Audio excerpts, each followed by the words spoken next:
It'll be extra interesting if someone like walks in while we're doing this. Yeah. I guess weirder things have happened. You guys taking walk-ins or? Yeah.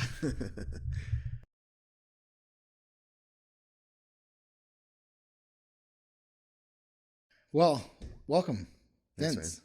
Thanks for having me. to the Off Colony Rise 8 YouTube channel. Yeah. I haven't figured this out yet. But Yeah, I was going to ask if it has a name. Yep, Rise 8. Cool. Yep, that's been my life mantra. So I've actually had this YouTube channel forever, but Smart. I didn't even actually know I had it. Like, Oh, really? it was just this random. Yeah, it was like a random thing I had that I would post little videos with my kids. Yeah. I didn't know it was public. Like, I looked at one of the videos and there was like 5,000 views. I was like, what? Which I actually did with Instagram too. When it first came really? out, I had it for like 6 months. Yeah, I forgot about it. No, I didn't. So I had a client come in and he was like, hey man, like, why are you posting all this like on whatever? I don't even, it wasn't anything like offensive or anything, but he was just like, why are you posting all that like on Instagram? I didn't know. I thought it was a photo filter app. That's hilarious. I didn't know there That's was so like funny. followers or a community. I didn't know it was like live on the internet. Oh, that's I so thought it funny. was just for Yeah. photos. So I'm like taking pictures That's of like my hilarious. feet or I don't even remember what it was. But yeah, he was like, no, you have like a lot of people seeing all this stuff. I was like, oh, oops. So this is the Off Colony Rise 8 podcast, but I haven't figured out how to make a podcast yet. Okay. Like, I don't know how to upload it, or I don't understand how any of that works yet. Yeah. And so You got time. at some point I figure, Yeah, there's been a lot of like hardware tech stuff to figure out, I'm seeing it. Yeah. it's really surprising how much is involved in it that I had no idea. Which there's a term for that. What's it called? Dunning-Kruger. Oh, yeah. Right? Yeah. Like, I'm like, oh yeah, I'm living that out. Yep. Where I have no idea. Like, I was like, oh, I have an idea. I should do this. And then I realized that I don't even like watch YouTube, or I do listen to a ton of podcasts. But I feel like I listen to more audiobooks than podcasts. Yeah. So Seems like people always have assistants and you're here just braving it on your own. So yeah, right. I'll that figure it says out. something about you, I'm sure. It might. I don't know. What does it say? Yeah, I don't know if it's good or bad, but it says something. Yeah. But yeah, so why don't you start by who you are?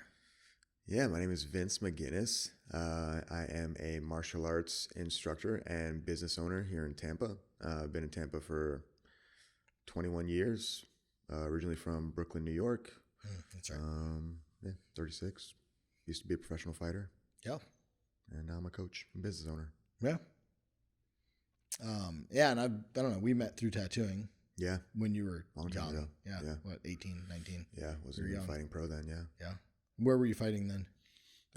If it was 18, 19, it probably just started kickboxing amateur in Tampa somewhere. Yeah. Yep. How'd you get into it? Actually, why fighting? Ooh, yeah. Why fighting is good. I was always really scared of confrontation. And then I hated that I was scared of confrontation. Right. And, it just really started bothering me. And so I got into fighting because I knew that it scared me, and I thought that it was going to make me a better person if I could get over this thing that scared me, which it did. And then I just got kind of obsessed with it. And I took something that was supposed to like help my character build, and I just ran off with it. All in. Yeah. So yeah, that's how it got started. That's funny. I feel like that's why I'm doing this podcast. Oh yeah. Yeah. How so?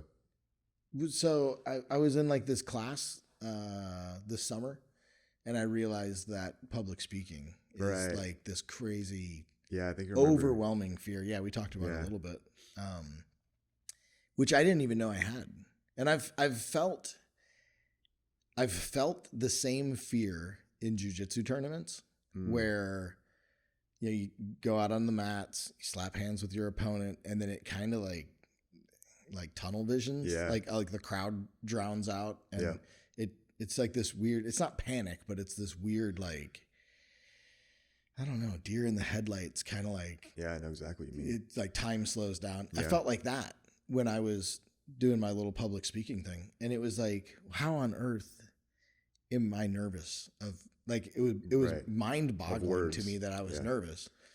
And it just happened to be a weird timing where Matt Arroyo had given us all this like 30-day challenge of like, it was just like a team challenge of no alcohol. There was a workout routine. Like he wanted everyone to do 100 push-ups, 100 sit-ups, 100 squats every day, train 3-4 days a week, read a book.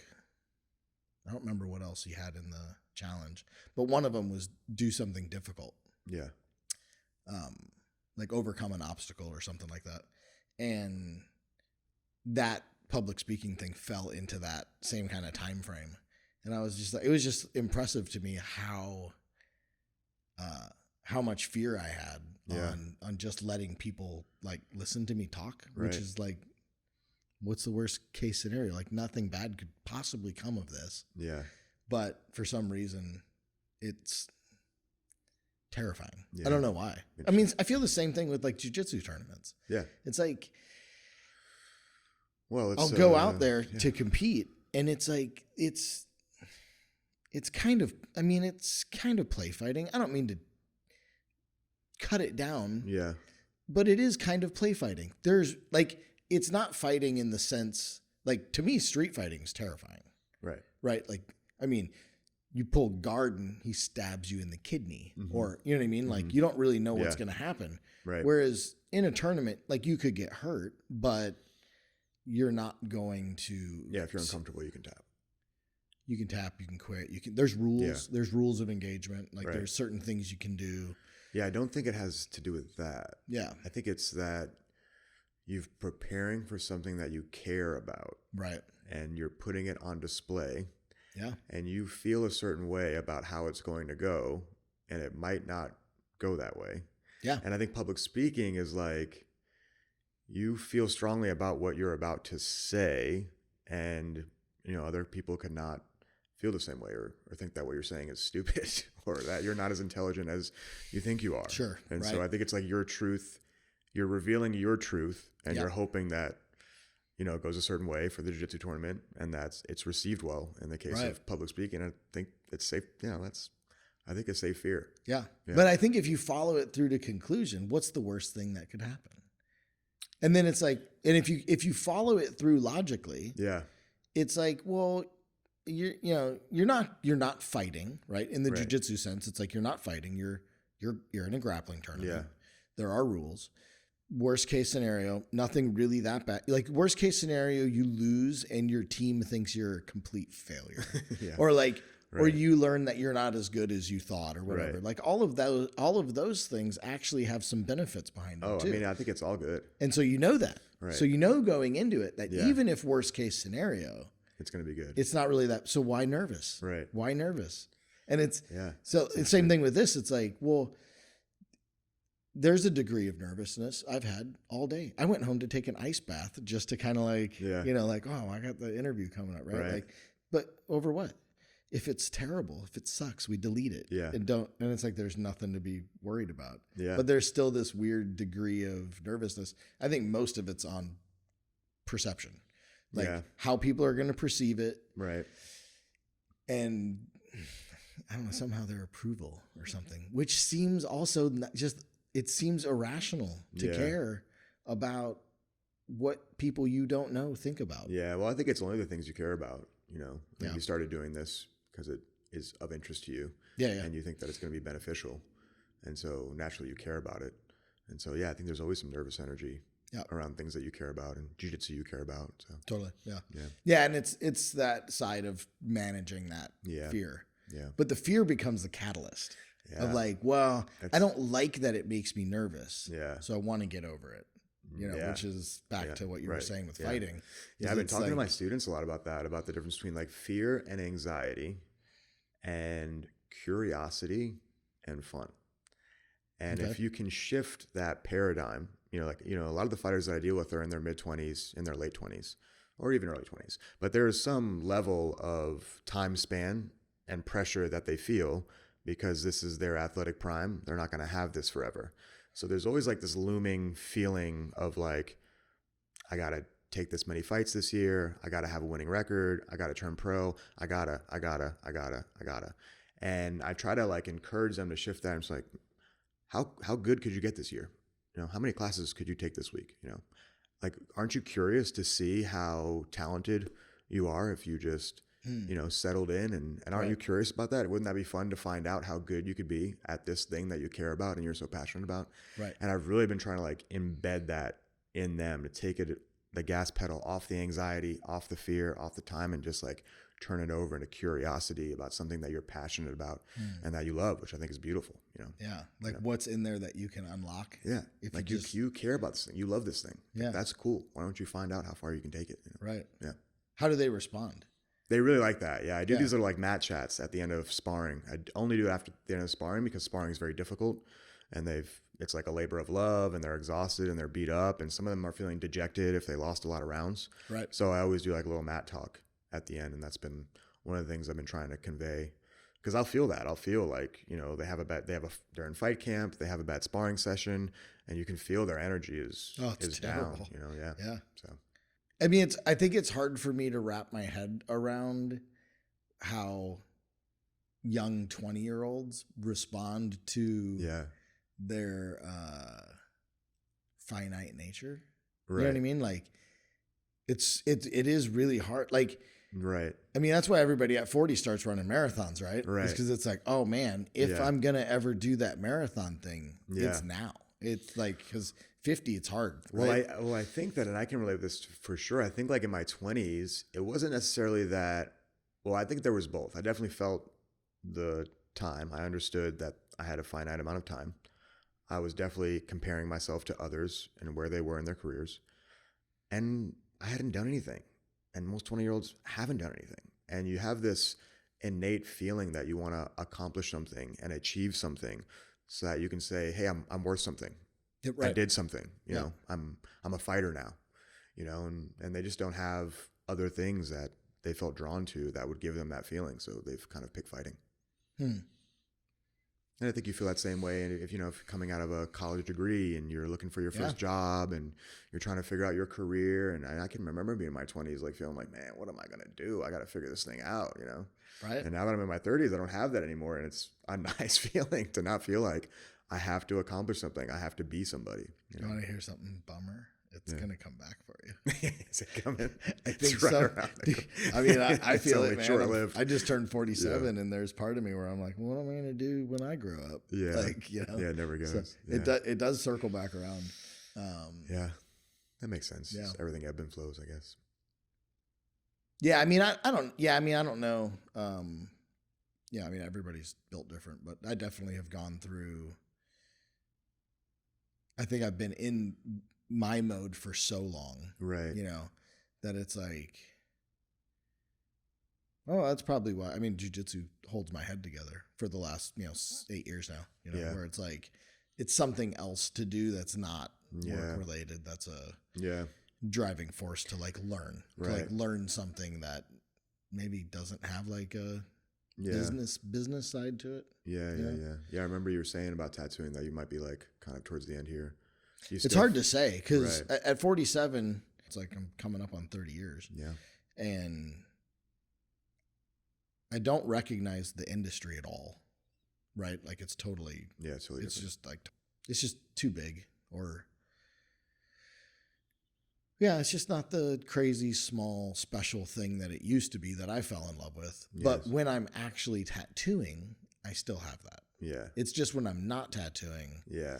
That it's kind of like, that makes sense. I mean, that's probably why I work alone and, I don't really travel a ton anymore. And, I don't do all of that stuff that used to be a little extra fuel, which I'm sure you had too.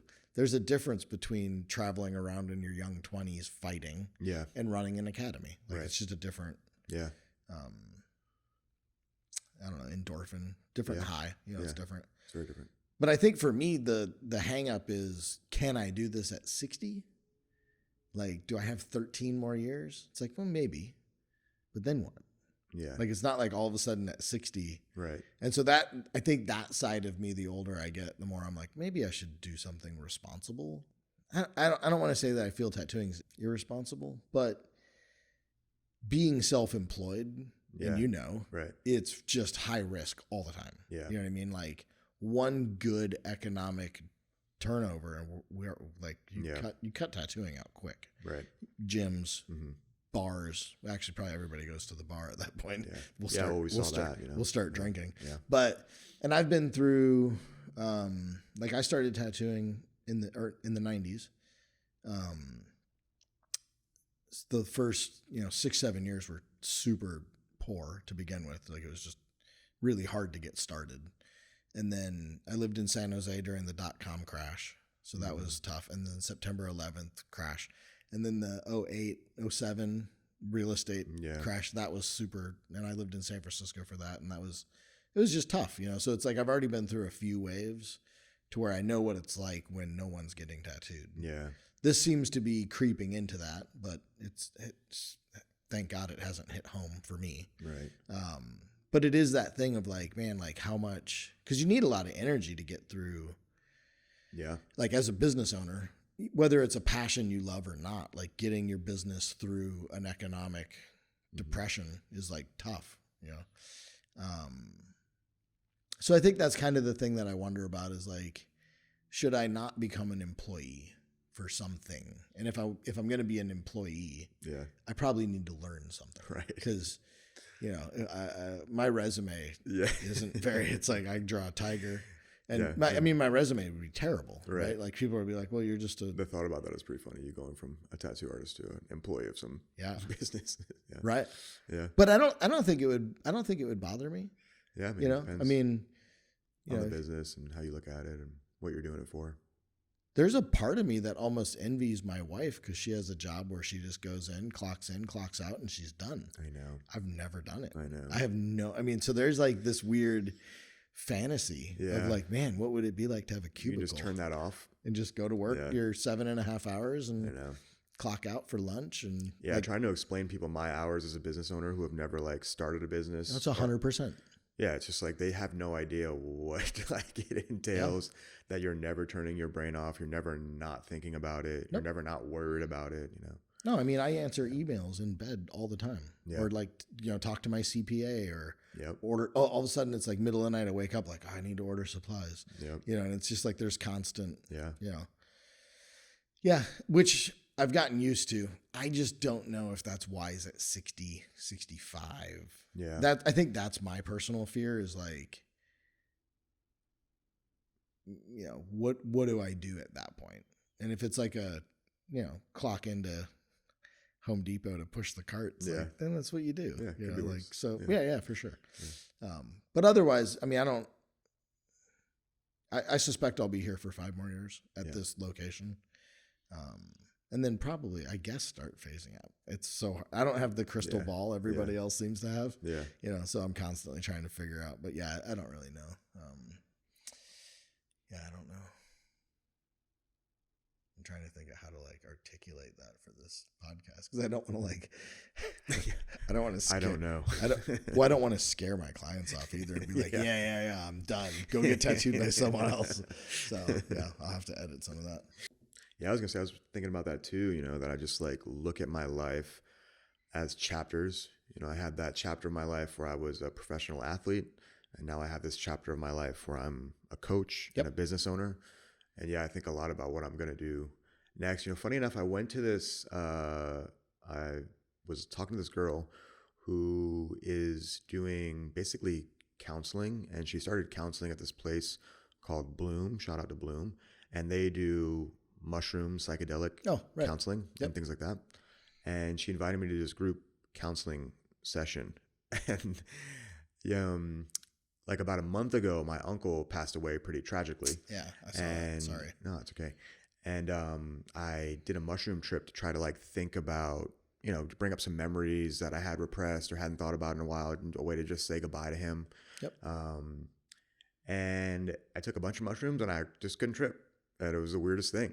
Oh, really? And then I went to this Bloom place because I figured, oh, well, I'm definitely going to trip here. Like they are prescribing a specific amount. They know what they're doing. Psilocybin, yep.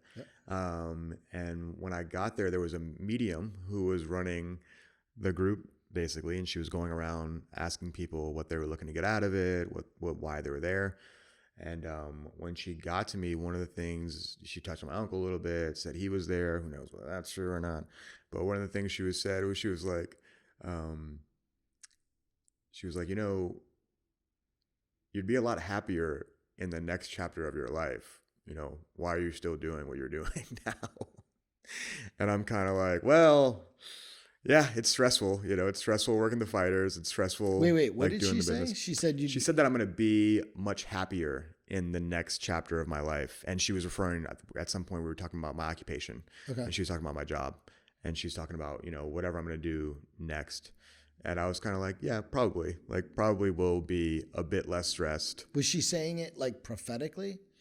Yeah, she was saying like, and that's kind of how not necessarily how I would articulate it, but I definitely, man, I think that's, you know, if you're living a good life and you're making the right choices for yourself, your life is hopefully going to get easier, you know, and less stressful. Hopefully, so it's like not a giant surprise.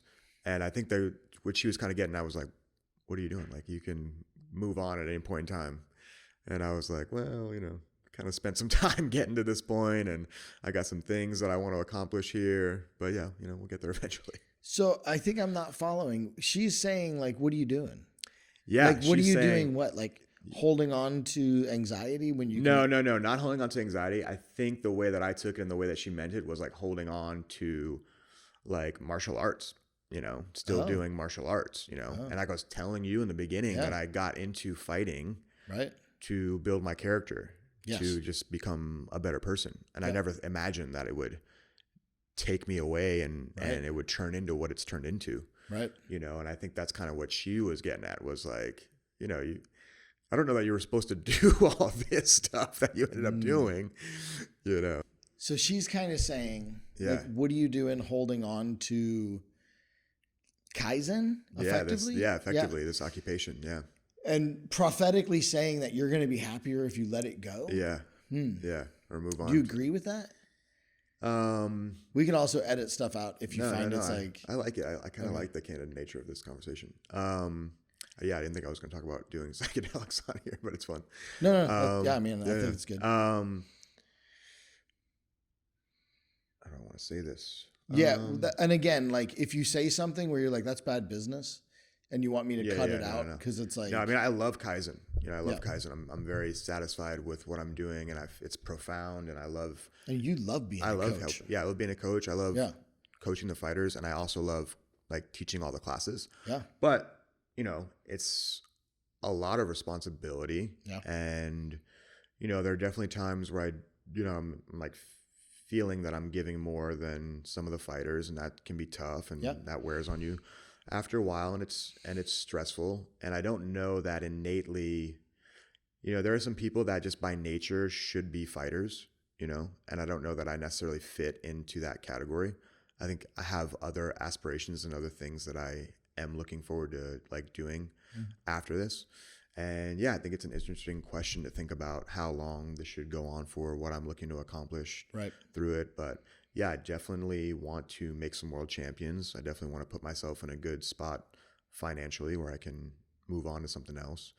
And yeah, I mean, kind of like you, I'm not going to be able to hold pads for the rest of my life. There's going to be a point where my body's going to start to break down, and I'll want to move on to something else, which will hopefully be, you know, a little more calm and less stressful. So yeah. Are there guys running fight camps that are old?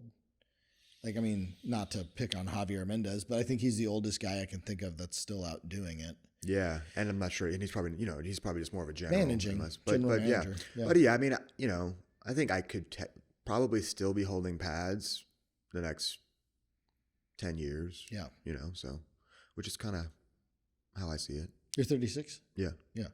You got more than 10 years in you. Yeah, if I wanted. Yeah. But, you know, I also am cognitive. It's tough. And it is that thing, like, do you want to? Right? Yeah, do I want to? Are you going to want to? Yeah.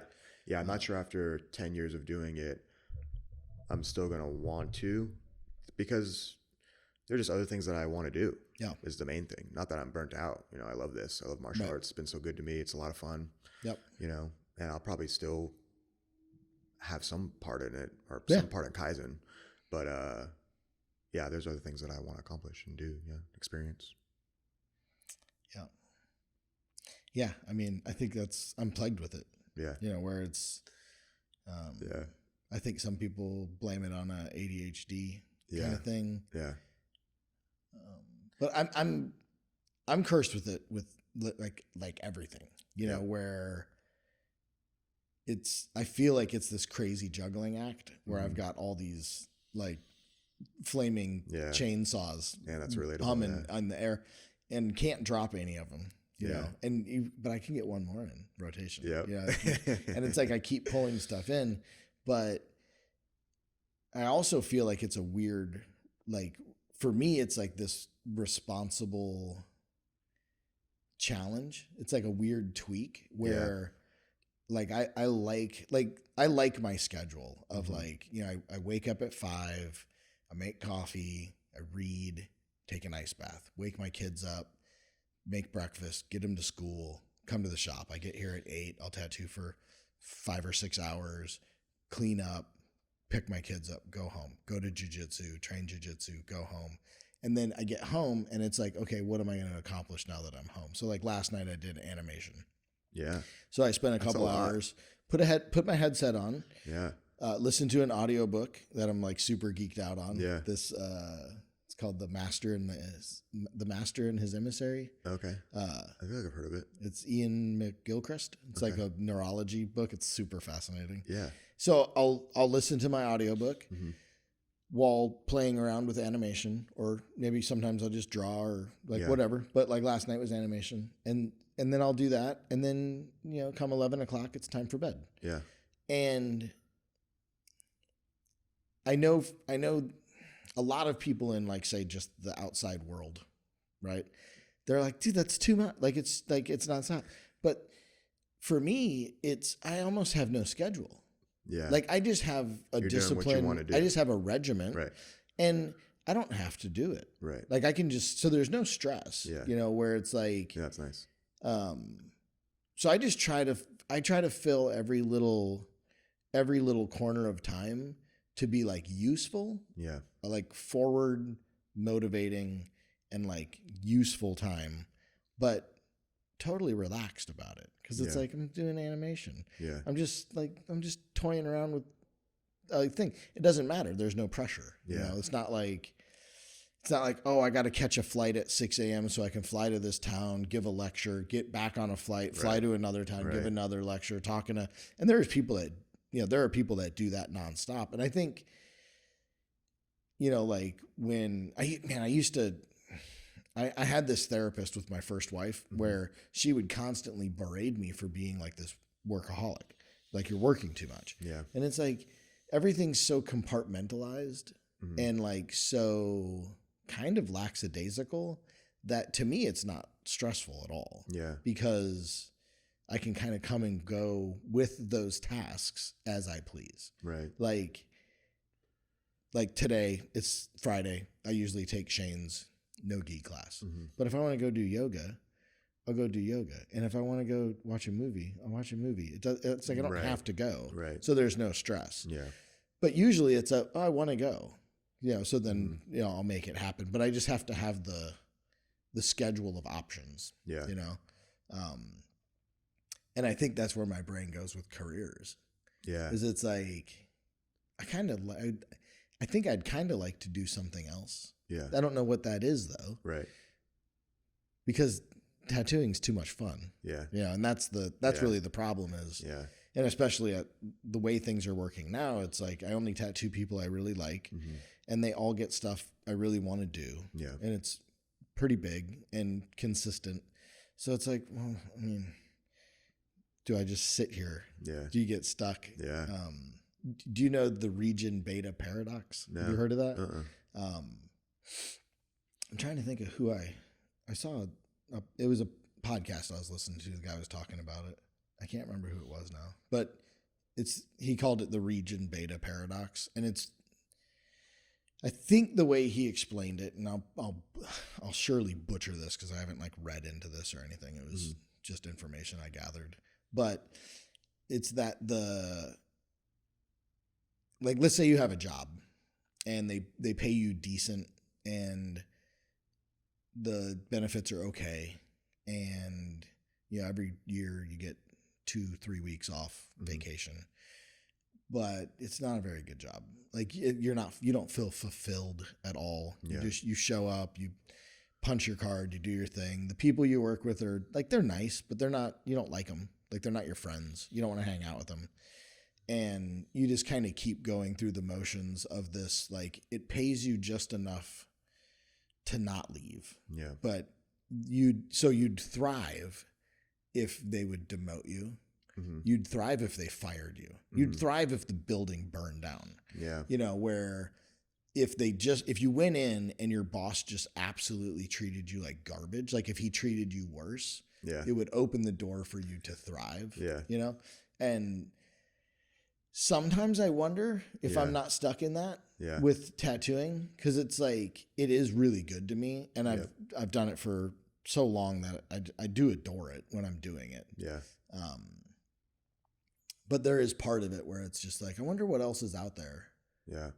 That I'm like, maybe not going to find, because this is so comfortable. Like, why leave? Like, why stir it up and make it worse? Because obviously I think most people's lives are much worse.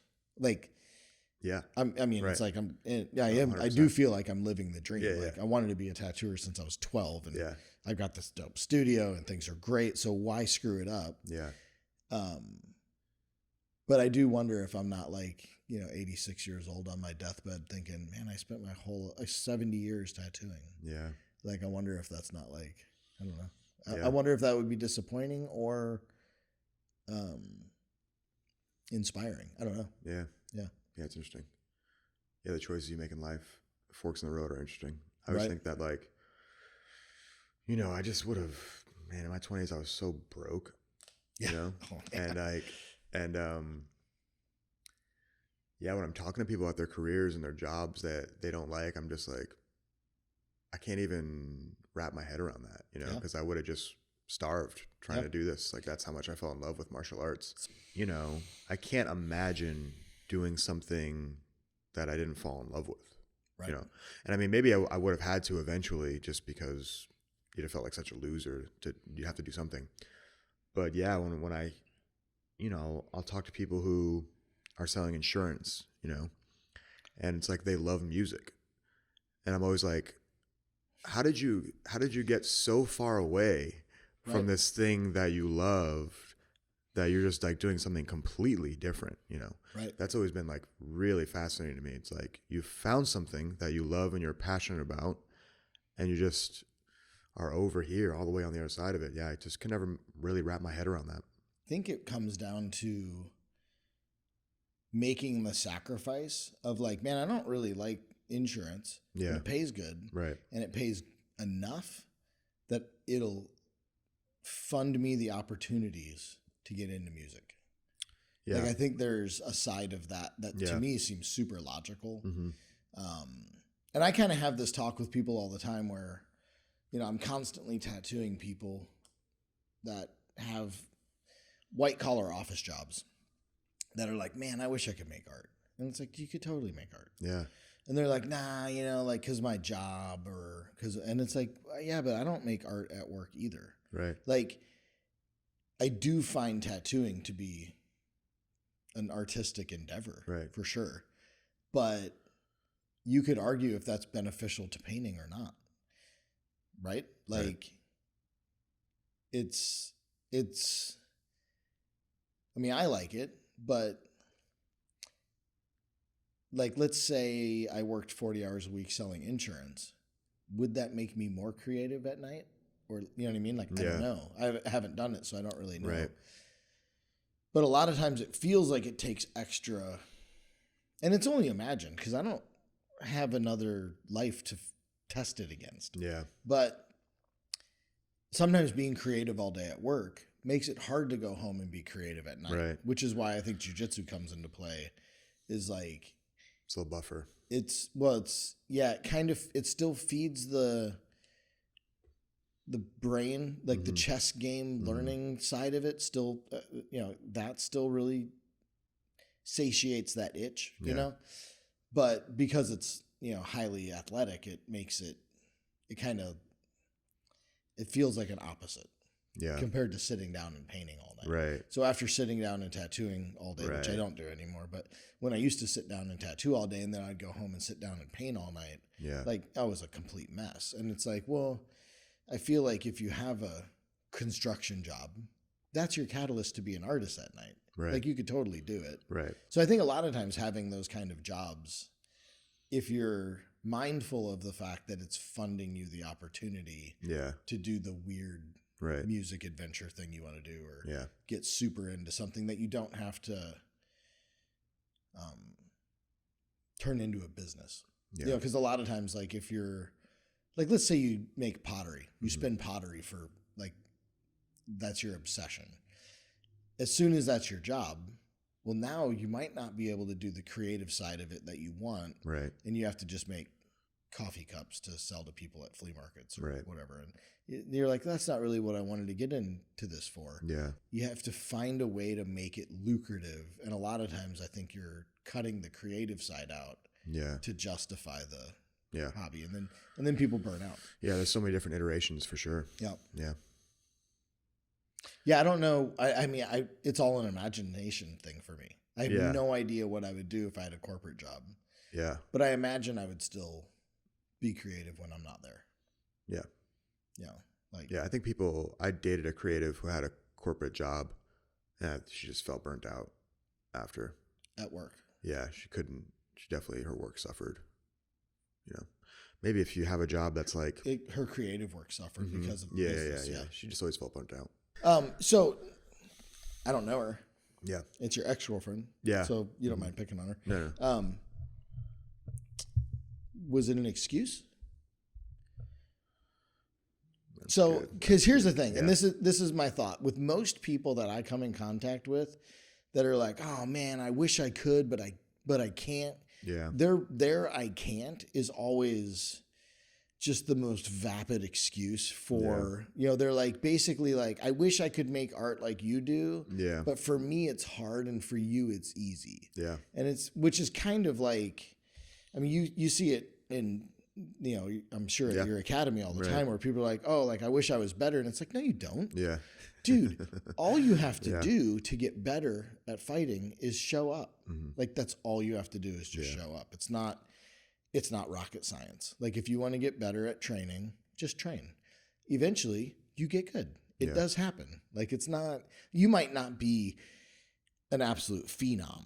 Like, there's that curve. And you might not hit that curve. Like, no matter how much I golf, I'm never going to be a Tiger Woods of golfing. And I've never golfed, so I'll always be bad at it because I don't have any interest in it. But I imagine if I wanted to be a good golfer, I would just have to golf.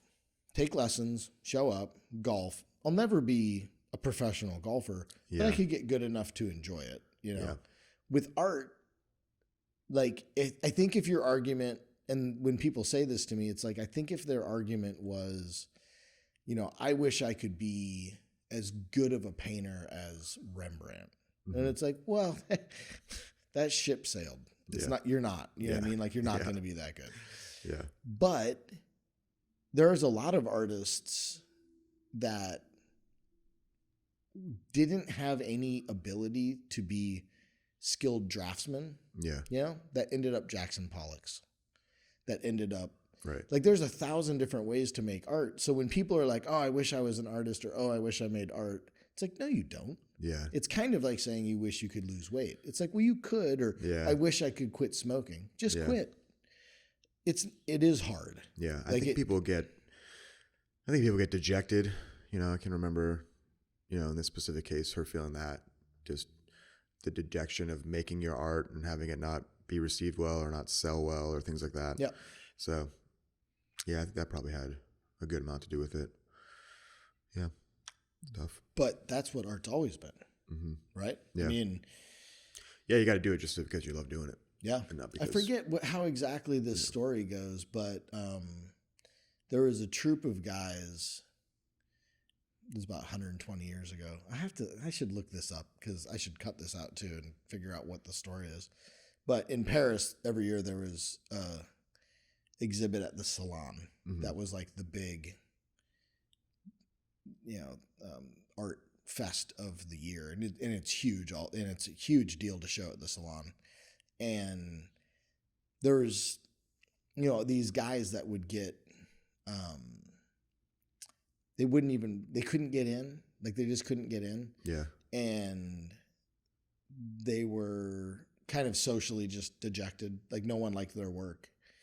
And they ended up setting up their own exhibit to kind of like compete against the salon, where they were just like, well, instead of doing this huge art fair where we just get shit on every year, we're going to do our own. And it was like the guys in the exhibit were, Monet and Renoir and Monet. Yeah. And I think there was like 5 or 6 guys that ran this exhibit, and they showed a lot. And I think it was a Malcolm Gladwell book. He was talking about it. And at the time that he wrote the book, something like $6 billion worth of art that no one cared about. Like no one, it was just like, that's just what art's always been. Yeah. It's like, you're going to get, dejected. Yeah. People just don't like it. So subjective. Yeah. It's crazy. Well, and it's like having a fight. Like, how many fights do you have to lose before you know how to do it? Yeah. Like amateur fights. And like, I would assume that there's a lot you run through. Yeah. Yeah. I don't know if athletics are quite the same, but they're not. And, my head always wants to draw this comparison between the two, and they are so different. Very different. Yeah. And, fighting is so binary. Yeah. And I'm so attracted to that. I know. Dude, this camera sucks. We're just going to keep doing it. Okay. I'm like fascinated by the binary nature of it. Yeah, I love that about just fighting. Like, there is no question. Not usually. Yeah. Like maybe occasionally there's like a weird decision or a referee thing. Yeah. But more or less, you lost. Yeah. It's just very definite. Yeah, I used to love feeling that when I was fighting. I always said, like, you can go to work and you can tell your boss that you did your best today, and nobody knows, and he's going to pay you exactly the same. And, you're going to hit probably the numbers that you always hit and things like that. It's just one day at work, and fighting was just never like that. You have one night, you got 3 rounds. And if you're not prepared, everybody in the place is going to know it. Everybody watching is going to know that you were not prepared to be here tonight, and it's just like, that level of honesty and truth was always really appealing for me. Yeah. Yeah. And I would think too, your level of preparedness totally is mirroring who you're fighting. Yeah. Right. Like you're like, man, this guy, he always prepares. Yeah. Like I'm going to have to over prepare. Yeah. And then that guy knows that you're doing it. Yeah. And it just spurs. Yeah. on. And it's the opportunity, Yep. The opportunity, if it's a big opportunity, you get up for it. If it's a smaller opportunity, you might get a little complacent. Yeah. I've definitely suffered from some of that for sure. Yeah. Like going into it being like, oh, this guy's going to be easy. I'll sleep on him. Yeah. Yeah. Yeah. Like, is that backfired? Not on a specific time that I can necessarily. I've always been like kind of an over preparer, Okay. but there's definitely been matchups that I thought were going to be easier that weren't easy. And definitely towards the tail end of my career, I could feel myself not training as hard as I did when I was coming up and very hungry. Right. Yeah. 100%. Yeah. Fear motivates that?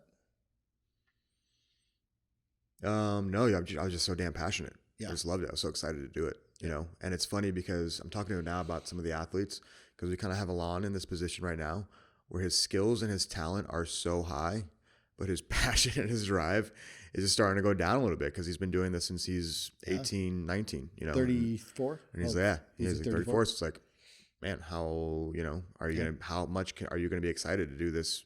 Starts at some point, what was exciting and fascinating and what I'm trying to tell them to be curious about starts to become kind of mundane and a little boring, right. And he's kind of, and I can see 15 years of training day in, day out. Yeah. And I can see it, And he's been hungry. his whole life he's been especially because I know I knew him his whole career, so I know what it looks like. Right.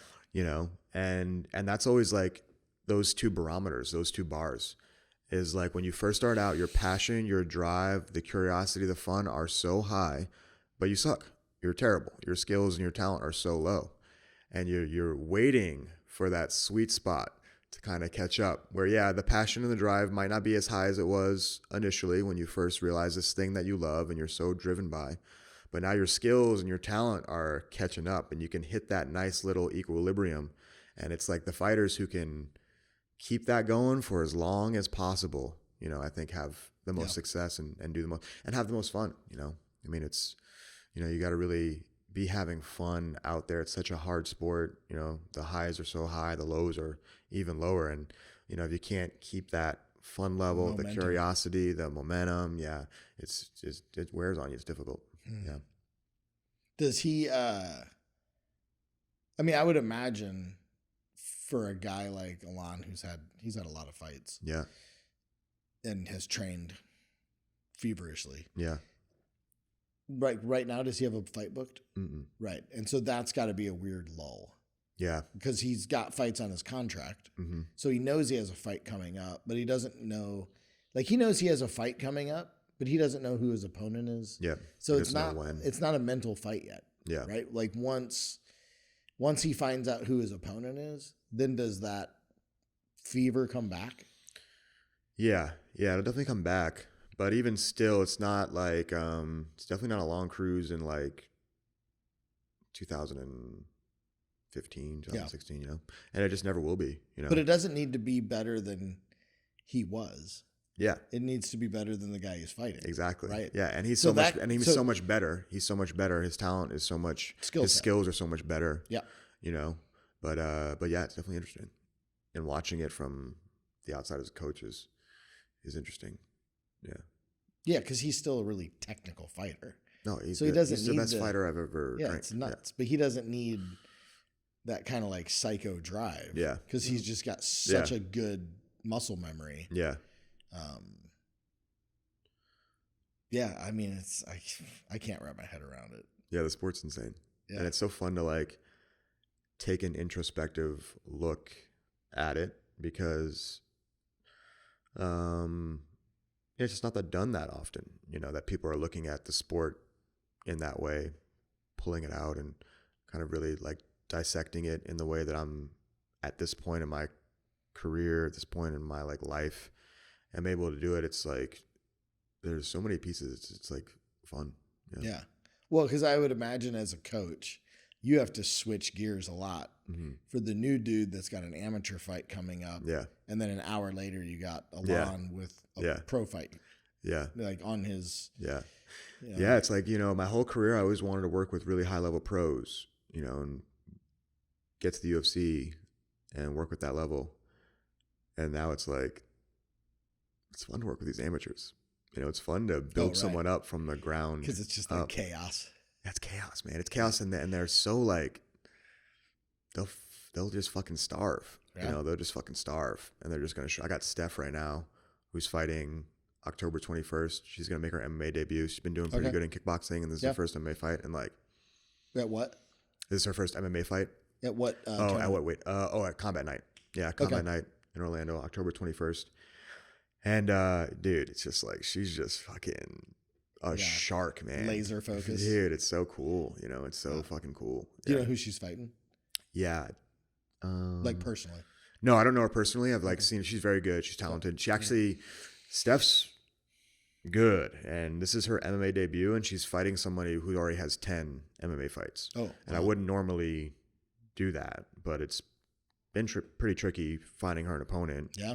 And I feel like she's up for the challenge, and I think it's going to be a good fight, and it'll be good for her. So, yeah, because her stand-up good record's pretty. Yeah, she's 4-1. Yeah, yeah. This girl's 6-4. Is that why it's hard to find someone to fight her? It's just because there's so few female fighters. Yeah, I don't know. For some reason, it just seems like it's been hard. I don't know if it's regionally or something like that. Yeah.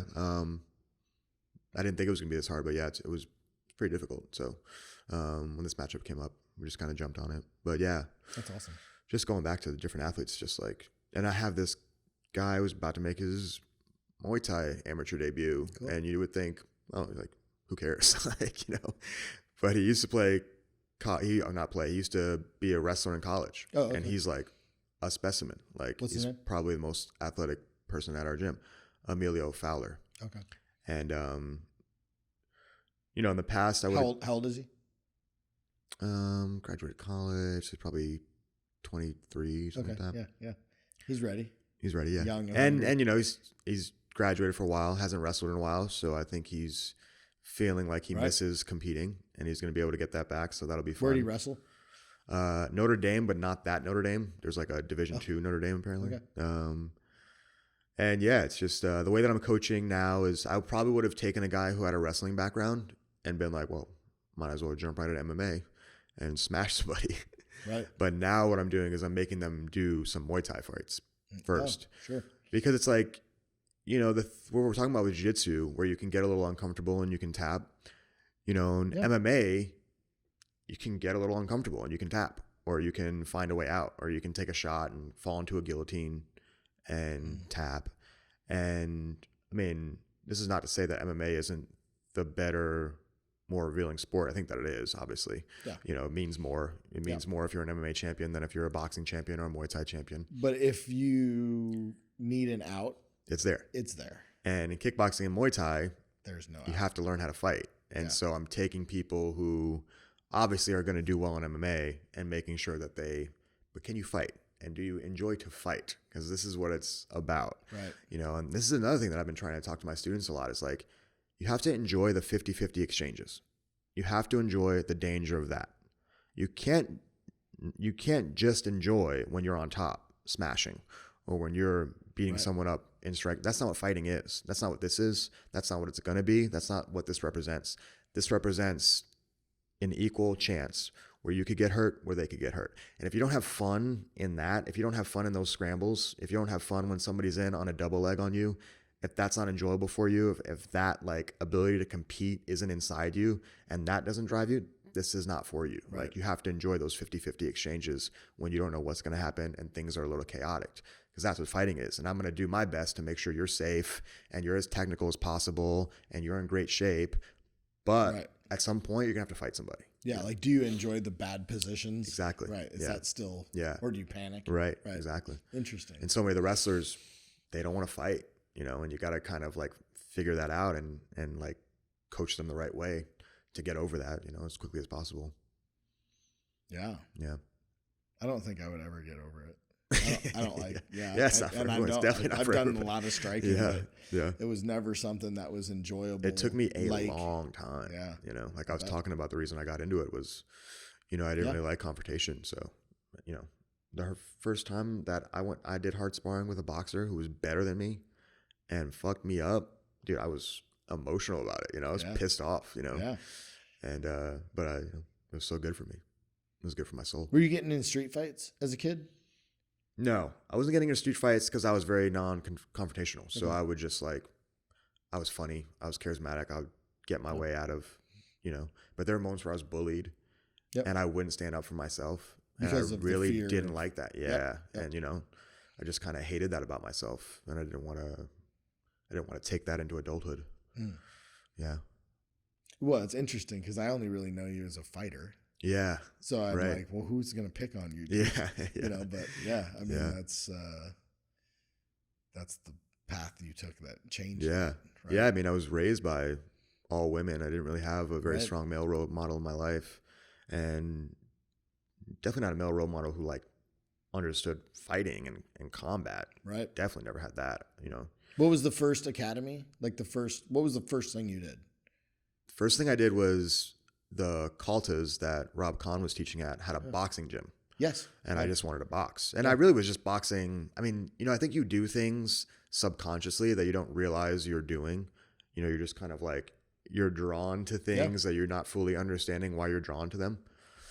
You know, and I just told myself that I was boxing just to stay in shape, you know. But I ended up like really enjoying it. And and that was 18? Yeah, that was 18, right after I graduated high school. I was no longer playing basketball. What year was that? When did you graduate? 2005. 05. Yeah, so that's when we were at Kaltas. Yeah.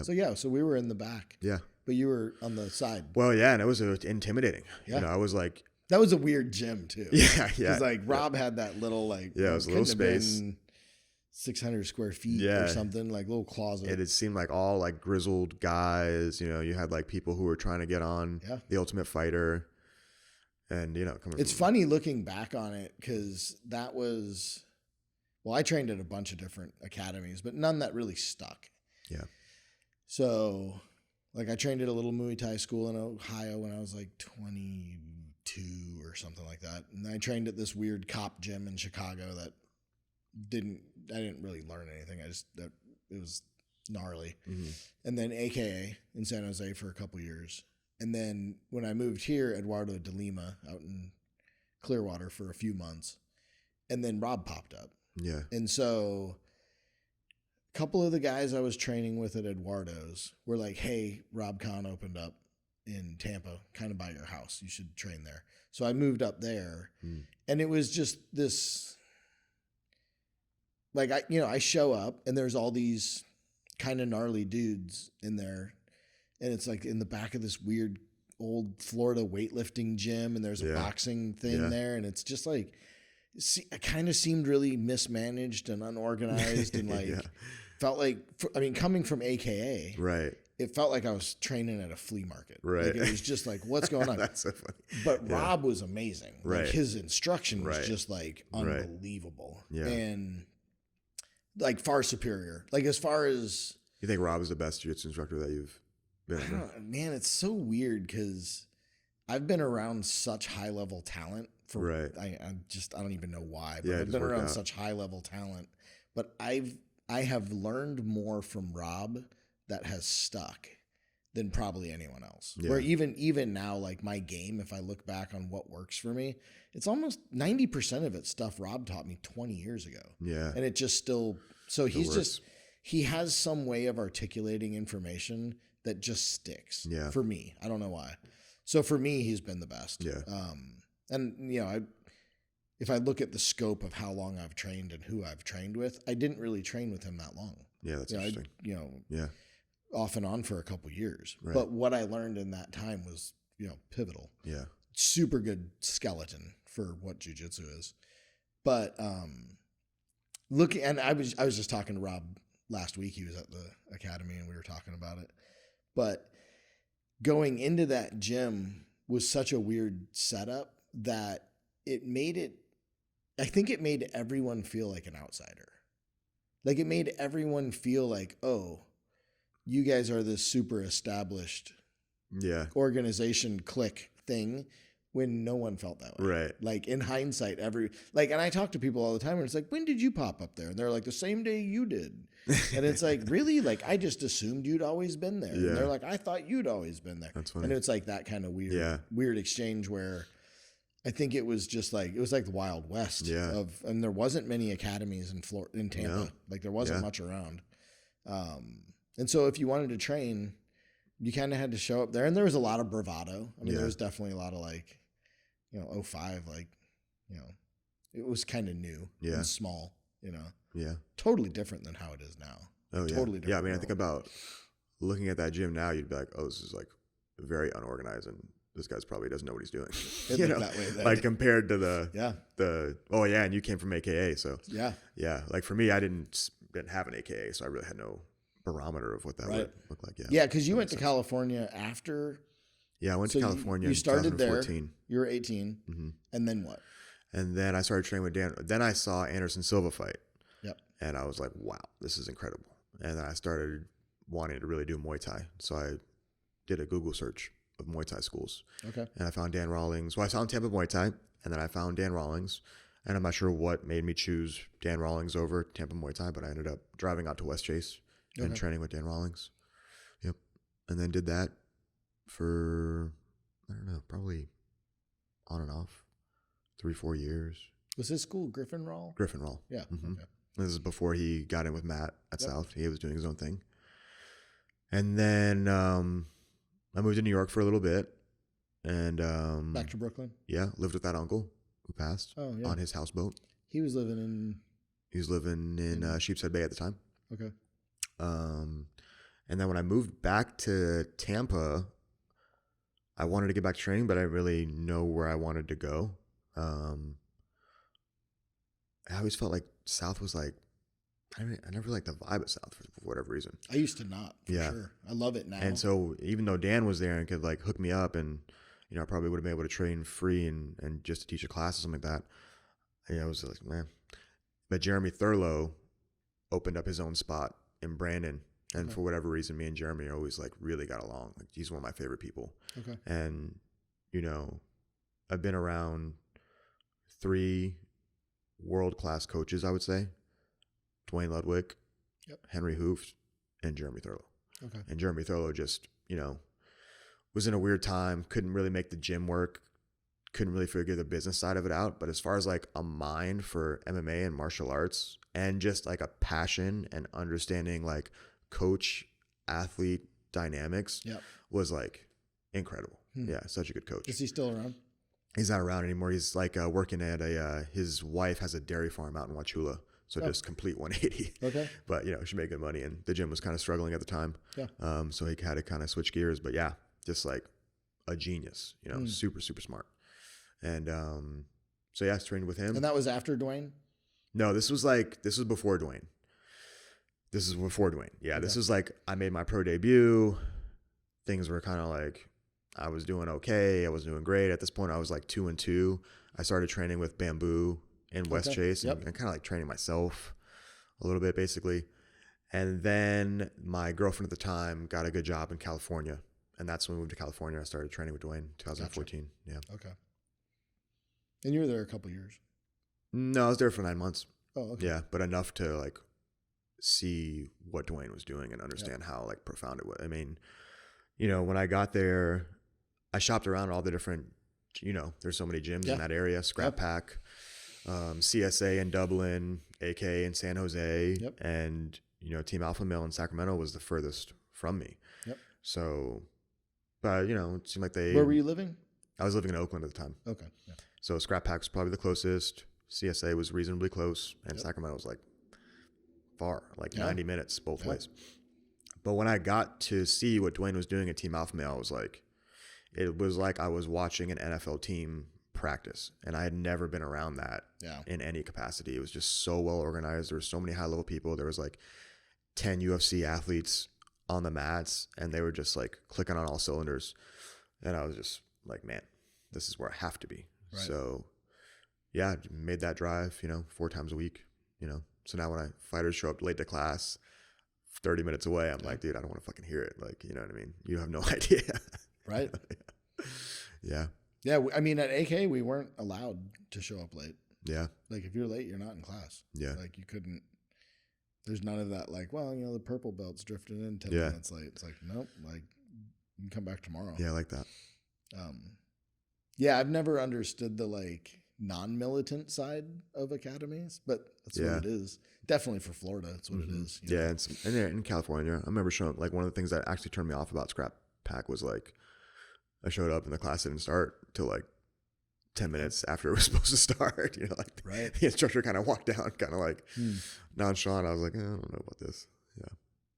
Yeah, that would send a bad message for me, you know, just from what I've been exposed to. Yeah, but you know, jiu-jitsu culture's, it's like different everywhere. Yeah. You know. I don't know. Well, yeah, Rob would show up late. Yeah. Yeah, it depends on the instructor, you know. Yeah. I mean, we don't ever have that at South. Like, no one's ever late to their class, but yeah, Matt does a good job. Students show up late for sure. Yeah. I don't like really that. know what I actually kind of like that now that you're mentioning it. Yeah. What's that?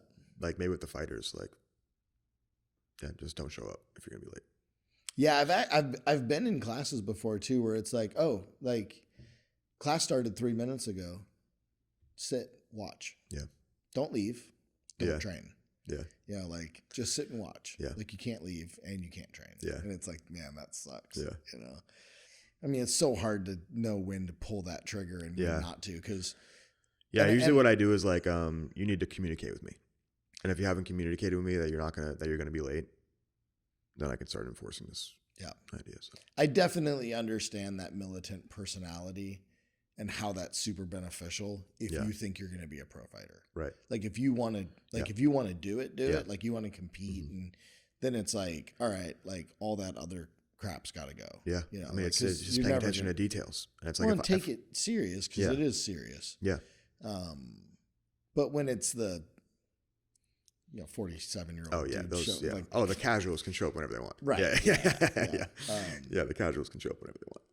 Which, I mean, but also like, I mean, back to AKA, which Oh, they wouldn't even do it with the students? and you got to think, I trained there in 01 and 02. Right. I have no idea what it's like now, or even like for the last 10 years or whatever, when they got huge. You know, when I was there, it was all legit. Like the fighters there were amazing, Yeah. but I didn't really know that. I just trained in the neighborhood gym, you know? Yeah. And I would say the fight team was pretty small, you know. The academy was huge though. Oh yeah. You know, so a lot of it is just soccer moms and people wanting to get in shape and lose weight or be healthy or learn how to defend themselves. They're not trying to be pro fighters, but they still fell under the guidelines of, you know, like you show up on time. Like it was still, and I think if you just have that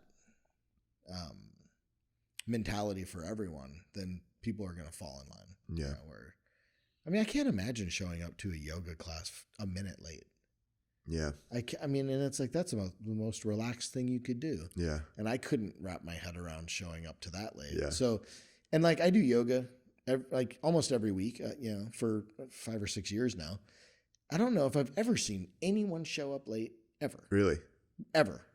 Huh. I don't think I've ever seen anyone show up late. Yeah, I've definitely seen people show up late to yoga classes. Walk into Yeah. I just do Hot 26, so I don't know. Yeah, maybe you're just. I don't know what else is available. What time are you going? 6 o'clock in the morning. PM. Oh. Never seen someone come in late. Oh. You know, it's like class starts, and you have to pre-register and all of that stuff. You can't just roll up. So I don't know. Yeah. But I mean, like, so maybe. I think I just hit 140 classes or something like that. Like it, it tells you how many. Yeah, that's cool. Something like that. And I can't recall anyone ever showing up late. Yeah. So maybe I missed a class and someone did show up late and I didn't notice. But jiu-jitsu, I know who's going to show up late. You know what I mean? Like Thursday night, oh yeah, these 3 guys are going to show up late. Yeah. Friday, I know who's going to show up late. Yeah. It's the same guys all the time. Yeah. And it's like, that's kind of weird. Like, why are you guys, but Yeah. Different people. You like the hot yoga, huh? I do. Yeah, that's what I love too, the hot yoga. Yeah. Need to get back to doing it. Yeah. Yeah, it's been tough the last few weeks for us, just with Sarah's in grad school and our schedules are just kind of crazy right now. But I go to Bella Prana and I really like it because absolutely no one's going to talk to me. I can just walk in, do my practice and leave. It's not the kind of place where I walk in and anybody like knows me socially. Yeah. So I don't have to worry about going there and someone being like, "Hey man, like, how do I get an appointment?" Or how do I? And so I had some of that at Gaze where it's like, I'd go there and it's like, oh, socially, I know half of these people. I don't like it. I don't want to. Right. The introvert in me sometimes doesn't like, like I hate going to bars. Same. It's just like, I don't, because I know I'm going to run into someone I know, some bartender, one of my clients is there drinking, and it's like, well, now I'm back at work. Yeah. So it's like, I just don't want to drink in town because I'm also just aging out of drinking. I think I just don't enjoy it anymore. But the social aspect is what murders me on enjoying drinking. Yeah. Where I think when you're young, it's like, stuff. It's terrible. Yeah. Well, if you want to have a drink with me and you want to talk about something that's on your mind that's deep, let's do it. Yeah. But I'm not going to shoot the shit with you for 2-3 hours. You know what I mean? Right. Just come to the house. Yeah. We'll talk smack on the front porch.